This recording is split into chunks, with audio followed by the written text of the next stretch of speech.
ഹരേ കൃഷ്ണ. പലർക്കും ഉള്ള ഒരു ബുദ്ധിമുട്ടാണ് സാമ്പത്തിക ക്ലേശം, അല്ലെങ്കിൽ സാമ്പത്തിക ബുദ്ധിമുട്ട് കൊണ്ട് നട്ടം തിരിയുന്നവരായിരിക്കും പലരും. എന്നാൽ ഈ സാമ്പത്തിക ബുദ്ധിമുട്ട് മാറാൻ വേണ്ടിയിട്ട് പലവിധ വഴിപാടുകളും നമ്മൾ നടത്താറുണ്ട്. ചിലപ്പോൾ ഫലം കിട്ടും, ചിലപ്പോൾ കിട്ടാറില്ല. എങ്കിൽ നമ്മൾ മനസ്സിലാക്കേണ്ട ഒരു കാര്യം, ധനത്തിൻ്റെ ഏറ്റവും സുഗമമായ ലഭ്യതയ്ക്ക് വേണ്ടിയിട്ട് നമ്മൾ ഭജിക്കേണ്ട ഭഗവാനാണ് മഹാവിഷ്ണു. കാരണം ലോകത്തിലെ തന്നെ ഏറ്റവും ധനികനായ ഭഗവാനാണ് തിരുപ്പതി വെങ്കടാചലപതി.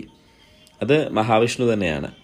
അപ്പം അതുകൊണ്ട് തന്നെ മഹാവിഷ്ണു പ്രീതി വരുത്തി കഴിഞ്ഞാൽ നിങ്ങൾക്ക് സാമ്പത്തികമായിട്ട് വളരെ ഉന്നതിയിലെത്താൻ പറ്റും.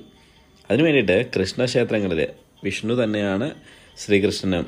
അപ്പം ശ്രീകൃഷ്ണ ഭഗവാനെ തൃപ്തിപ്പെടുത്തുകയാണെങ്കിൽ നിങ്ങളുടെ സാമ്പത്തിക ക്ലേശങ്ങളെല്ലാം മാറും. അതിനു വേണ്ടിയിട്ട് നിങ്ങൾക്ക് കുറച്ച് നിവേദ്യങ്ങളും ഒക്കെ ചെയ്യുകയാണെങ്കിൽ അതിൻ്റെ ഫലം ഉണ്ടാവും. ആദ്യം നിങ്ങൾ ചെയ്യുക പഞ്ചസാര നിവേദ്യം, അതുപോലെ പാൽപ്പായസ നിവേദ്യം, ഭഗവാന് മഞ്ഞപ്പട്ട് ചേർത്തൽ, അവലും മലരും നിവേദിക്കാം, ഉണ്ണിയപ്പം നിവേദിക്കാം, ലഡു നിവേദിക്കാം.